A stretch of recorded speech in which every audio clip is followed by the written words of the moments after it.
The dust swirled across the barren Arizona landscape as Josephine Hartwell's knees finally gave out beneath her. The scorching summer of 1875 showing no mercy to those who dared traverse its unforgiving terrain without proper preparation. 3 days without food and only sips from a nearly empty canteen had left her delirious. The wagon train she had been separated from now miles away, her hopes of reaching a new life in California crumbling like the dry earth beneath her palms. Owen O'Malley spotted the woman from atop his chestnut stallion, her faded blue dress a stark contrast against the russet terrain. He had been tracking a herd of wild mustangs when the unusual sight caught his attention. Without hesitation, he steered his horse toward the collapsed figure, dust kicking up behind them as they galloped across the open plain. Dismounting with practiced ease, Owen approached cautiously, his weathered hand instinctively resting on the six-shooter holstered at his hip. Times were dangerous, especially this far from civilization, and caution had kept him alive for 26 years. "Madam," he called out, his voice low and steady. "You alive there?" Josephine could barely lift her head, her cracked lips parting as she tried to form words that wouldn't come. Her vision blurred as she made out the silhouette of a tall man, his face shadowed by a wide-brimmed hat. Owen knelt beside her, noting her sunburned skin and the desperate thirst evident in her eyes. He quickly uncorked his canteen and gently lifted her head, helping her take small sips. "Easy now," he murmured. "Too much too fast will make you sick." After she had taken a few careful sips, Owen assessed her condition. She was young, perhaps 20 or 21, with auburn hair that might have been beautiful if not matted with dust and sweat. Her slender frame spoke of days without nourishment. With gentle hands, Owen lifted her from the ground, surprised at how light she felt in his arms. She let out a small whimper as he cradled her against his chest. "I'll feed you first," he said firmly, his blue eyes meeting her hazel ones. "Then we'll figure out where you belong."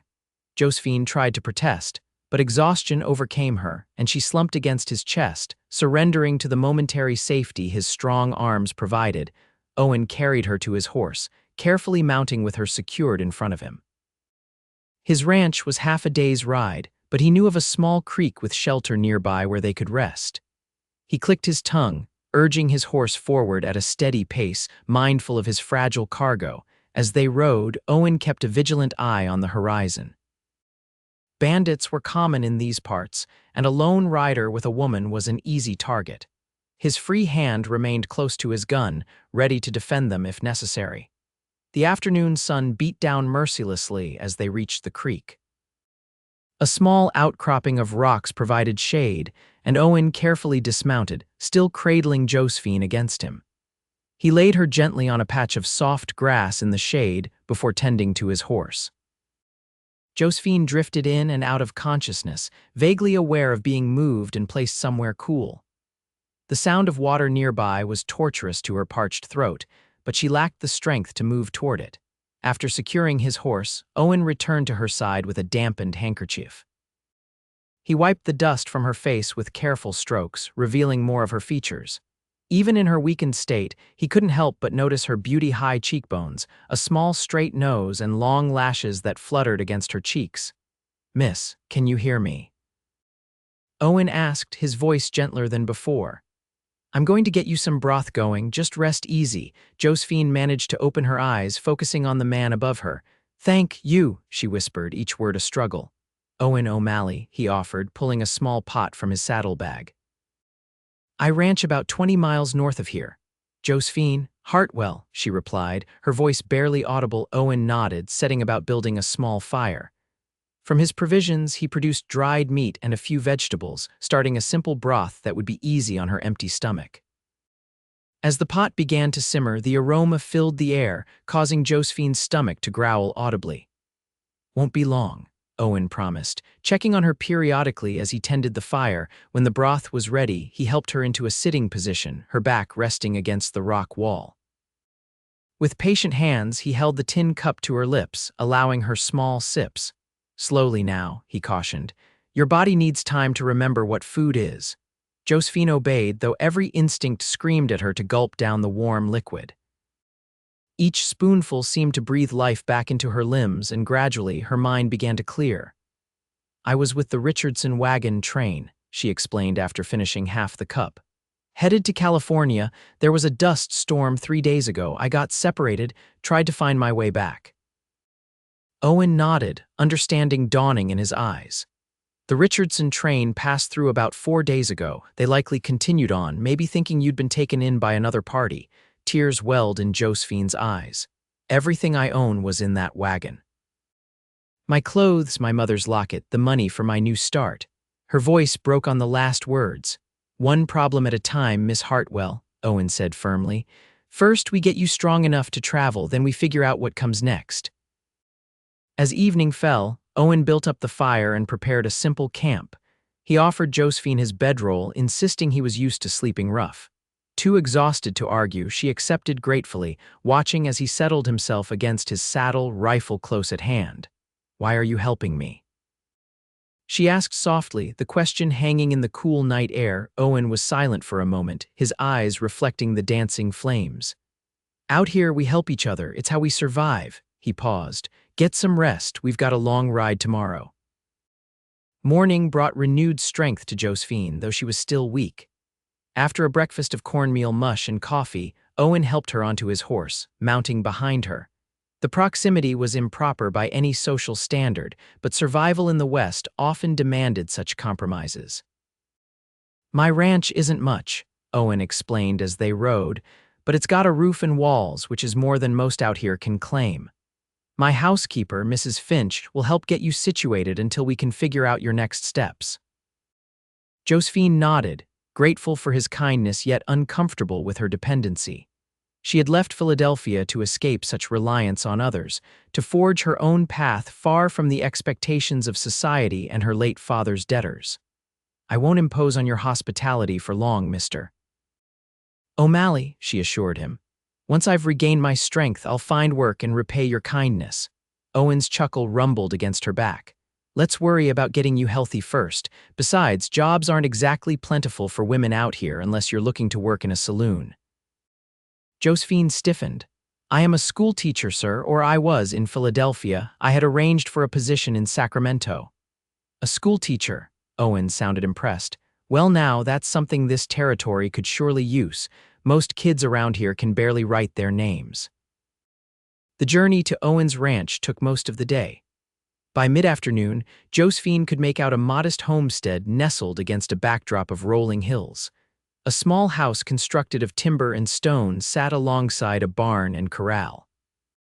Several cattle grazed in a nearby pasture, and smoke curled invitingly from the chimney. As they approached, a stout woman emerged from the house, wiping her hands on her apron. Her gray hair was pulled back in a severe bun, but her face broke into a warm smile at the sight of them. "Owen O'Malley." "I was beginning to wonder if the coyotes had gotten you," she called out, her expression shifting to concern as she noticed Josephine. "And who might this be?" Owen dismounted, helping Josephine down with gentle hands. "Mrs. Finch, this is Miss Josephine Hartwell."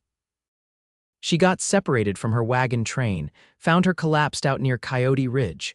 Mrs. Finch immediately took charge, ushering Josephine toward the house with a supportive arm around her waist. "Lord have mercy, child, you're nothing but skin and bones. Come inside and we'll get you fixed right up." The interior of the house was simple but clean. A large stone fireplace dominated the main room, with a wooden table and chairs occupying the center. A few bookshelves lined one wall, surprisingly well stocked for a frontier home. Mrs. Finch led Josephine to a small bedroom off the main living area. "This was meant to be the sewing room, but it'll serve as your chamber for now. I'll bring up some water for washing and find you something clean to wear."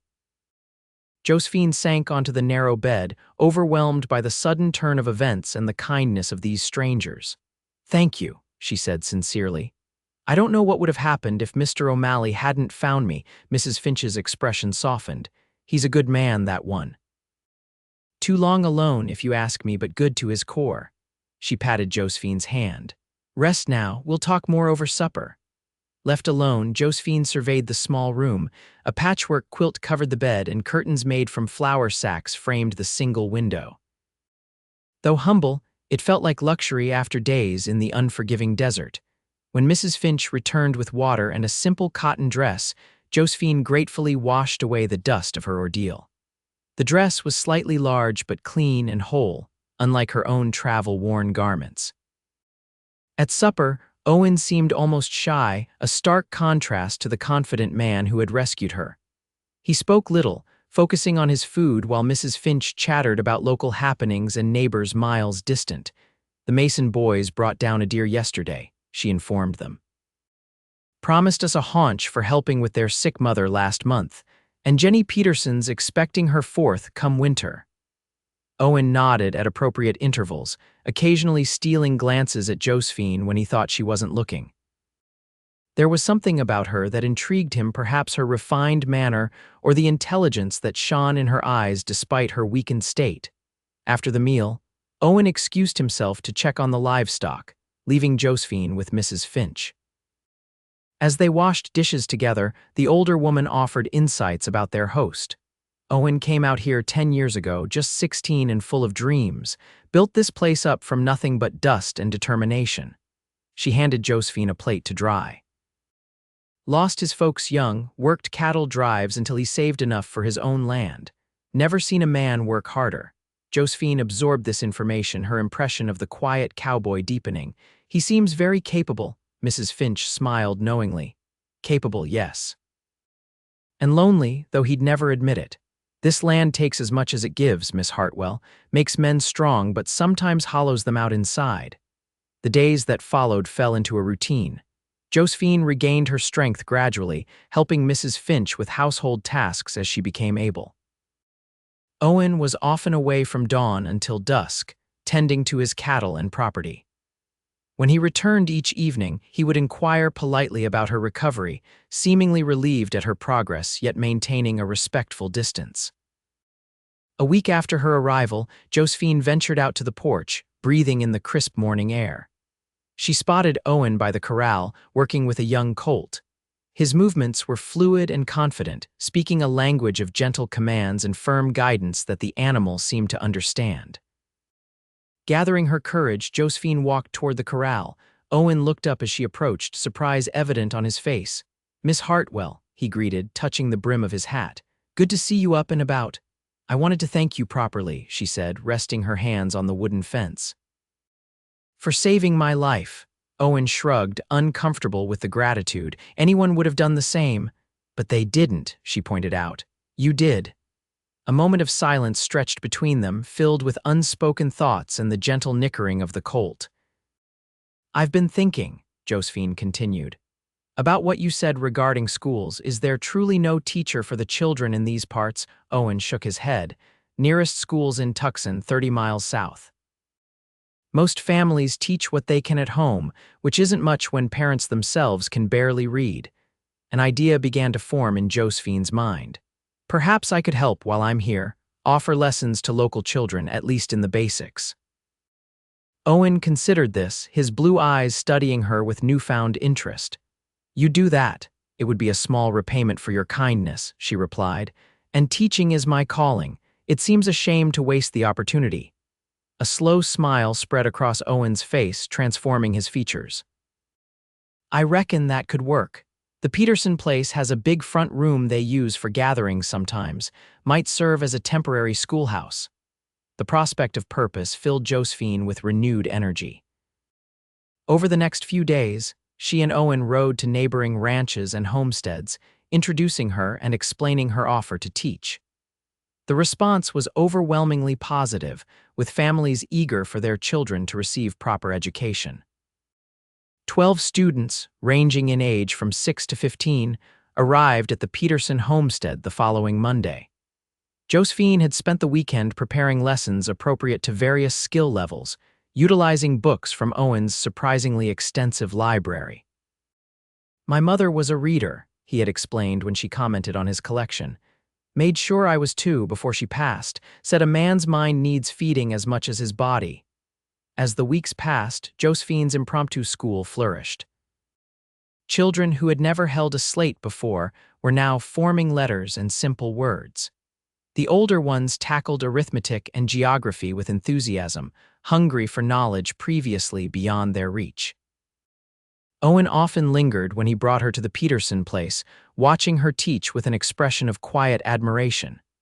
Occasionally, he would stay for the entire morning, ostensibly fixing something around the property but clearly engaged in the lessons himself. One afternoon, as they rode back to the ranch together, Owen broke their comfortable silence. "You're good with them. The children, they respect you." Josephine smiled, pleased by his observation. "They want to learn. That makes teaching them a joy rather than a task. What will you do?" He asked suddenly. "When you're fully recovered, will you continue to California?" The question caught her off guard. In truth, she had thought less and less about California in recent weeks. The community here had embraced her, and her work gave her satisfaction she hadn't anticipated. "I'm not sure," she admitted. "The position in Sacramento was arranged through correspondence. They likely filled it when I didn't arrive as scheduled." Owen nodded, his expression unreadable. "There's talk in town of establishing a proper school. County commissioner mentioned it last time I was there, said they might even have funds for a teacher's salary." Josephine's heart quickened at the possibility. "A real school? Here, nothing fancy," he cautioned, "but a dedicated building, supplies, maybe even books." "That would be wonderful," she said sincerely, her mind already filling with possibilities. Owen hesitated before continuing. "They'd need someone committed to staying. These folks have seen too many come and go with the seasons. They need someone who sees this place as home, not just a stepping stone." His words carried weight beyond their surface meaning, and Josephine found herself considering what it would mean to truly make this harsh but beautiful land her home. As summer turned to fall, the makeshift school moved from the Peterson place to a newly constructed building in the small settlement, 10 miles from Owen's ranch. The county had indeed approved funding, meager though it was, and families contributed what they could to furnish the one-room schoolhouse. Josephine now stayed in town during the week, boarding with the doctor's widow, Mrs. Thompson, and returning to Owen's ranch on weekends. This arrangement had evolved naturally, though neither she nor Owen had formally acknowledged that his home had also become hers in some undefined way. Their relationship had deepened gradually, built on mutual respect and shared quiet evenings. Owen had begun reading aloud from his books after supper, his deep voice bringing characters and distant places to life while Josephine mended or prepared lessons. Sometimes they simply talked, exchanging stories of their vastly different upbringings, her privileged but constraining life in Philadelphia society, his hardscrabble youth on the frontier. On a crisp October evening, they sat on the porch, watching the sunset paint the landscape in hues of gold and crimson. Owen seemed unusually restless, his hands fidgeting with his hat brim.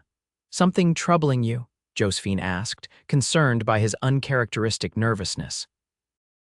Owen took a deep breath as if gathering courage. "Been thinking about the future," he said finally. "About this place, what it could be." Josephine waited patiently, sensing the importance of whatever he was struggling to express. "When I found you that day," he continued, "I wasn't looking for anything except those Mustangs, never expected to find." He paused, searching for words, to find someone who'd change everything. Her heart stuttered at his admission. "Owen." "Let me finish before I lose my nerve," he requested, finally meeting her eyes directly. "This ranch has potential. Good water, decent grazing, could support a bigger operation, maybe even some crops with proper irrigation, could support a family." The implication hung between them, weighted with hope and possibility. "Are you asking me something, Owen O'Malley?" Josephine prompted gently when he fell silent again. He stood abruptly, moving to the porch railing. "I'm not good with fancy words, Josephine. I'm just a man who's built something from nothing, who wakes up each day wondering if today will be the day you decide to leave." Josephine rose and moved to stand beside him, their shoulders almost touching. "I haven't been thinking of leaving." Owen turned to face her, vulnerability evident in his expression. "Then stay. Not as my guest or as someone passing through, stay as my wife." The directness of his proposal took her breath away, though perhaps she should have expected nothing less from a man who lived his life without pretense. "I know I'm not what you likely planned for," he continued, words tumbling out more freely now. I'm rough around the edges with dirt under my nails and calluses on my hands, but I swear to you, no man will ever cherish you more completely or work harder to build a good life with you. Josephine reached out, taking his weathered hand in hers. When I left Philadelphia, I was running from a life others had designed for me. I wanted freedom to make my own choices, to be valued for my mind rather than my family connections or potential as a suitable wife. Owen's face fell slightly, but she squeezed his hand and continued. What I've found here, the purpose in teaching, the respect of this community, the simple honesty of this life is more valuable to me than all the comforts I left behind. She took a step closer to him. And you, Owen O'Malley, see me more clearly than anyone ever has. Hope flickered in his eyes. Is that a yes? Instead of answering with words, Josephine rose on tiptoe and pressed her lips gently to his. Owen remained still for a heartbeat, then his arms encircled her waist, drawing her closer as he returned the kiss with restrained passion. When they finally separated, both slightly breathless, Josephine smiled. Yes, she whispered against his lips. That's a yes. Their wedding took place 2 weeks later in the new schoolhouse, decorated with autumn wildflowers and attended by virtually everyone within a 30-mile radius. Mrs. Finch wept openly throughout the ceremony, while the schoolchildren giggled and whispered about seeing their teacher become a bride. The circuit preacher, who happened to be passing through, officiated with cheerful efficiency, pronouncing them man and wife just as the afternoon sun streamed through the windows, bathing them in golden light that seemed a blessing from above. The celebration afterward featured a community feast, music from local fiddle players, and dancing that continued well into the night. Owen, normally reserved in public, surprised everyone by sweeping Josephine into a graceful waltz, revealing skills no one had suspected he possessed. My mother taught me, he explained when Josephine remarked on his unexpected prowess. Said a gentleman should know how to dance properly. She was right, Josephine replied, following his lead across the rough plank floor. And you, sir, are very much a gentleman. Later, as they rode back to the ranch, their ranch now, Josephine leaned against her husband's chest, content in a way she had never imagined possible when she had first set out from Philadelphia. Happy, Mrs. O'Malley? Owen asked, his breath warm against her ear. Extraordinarily so, she confirmed, though it occurs to me that our beginning was rather unconventional. Owen chuckled. You mean meeting when you collapsed from hunger and I had to carry you half-conscious on my horse, not the typical courtship, I'll grant you. I'm glad it was you who found me, Josephine said seriously, not just because you saved my life, but because of everything that came after. Owen tightened his arm around her waist. I sometimes think it was you who saved me, Josephine. From a life of solitude I hadn't even realized was hollow until you filled it. The years that followed brought challenges and joys in equal measure. The ranch prospered under their combined efforts. Owen's practical knowledge and hard work paired with Josephine's organizational skills and vision. They added irrigation systems that allowed for vegetable gardens and even a small apple orchard, making the O'Malley Ranch a showcase of what determined effort could accomplish in the harsh Arizona territory. The school flourished as well, eventually expanding to 2 rooms with Josephine training a younger teacher to assist with the growing number of students. Education became valued throughout the region, with families making significant sacrifices to ensure their children could attend regularly. Their first child, a daughter they named Margaret after Owen's mother, arrived a year after their wedding. She was followed 2 years later by a son, Thomas, who inherited his father's blue eyes and quiet determination. A second daughter, Elizabeth, completed their family 3 years after that, her curious nature and quick mind reminiscent of Josephine. On their 10th wedding anniversary, Owen surprised Josephine with a gift he had been secretly planning for months, an expansion to their house that included a proper library with floor-to-ceiling shelves and comfortable chairs by the window. For all your books, he explained as she explored the new room in wonder, and for teaching our children the love of learning you've given to so many others. Josephine turned to her husband, her eyes bright with unshed tears. It's perfect, she whispered. Absolutely perfect. Owen took her hands in his, marveling at how they still fit together as perfectly as they had the day he had lifted her from the dust. "I couldn't have imagined this life," he admitted, "not in my wildest dreams." Josephine smiled, thinking of the journey that had brought them to this moment, the hardships overcome, the love discovered, the family created. "When I left everything behind to come west, I was seeking independence," she reflected. "Instead, I found belonging." Owen nodded, understanding completely. "That day on the trail, when I said I'll feed you first, I had no idea I was also promising myself to you for always." "I'm glad you found me," Josephine said simply, resting her head against his chest, listening to the steady heartbeat that had become the rhythm of her life. "Always," Owen promised, his arms encircling her. "Always." Outside their window, the Arizona sunset painted the landscape in familiar hues of red and gold. The harsh territory transformed into something beautiful by the changing light, much as they had been transformed by the love they had found in this wild, unforgiving, magnificent place they now called home.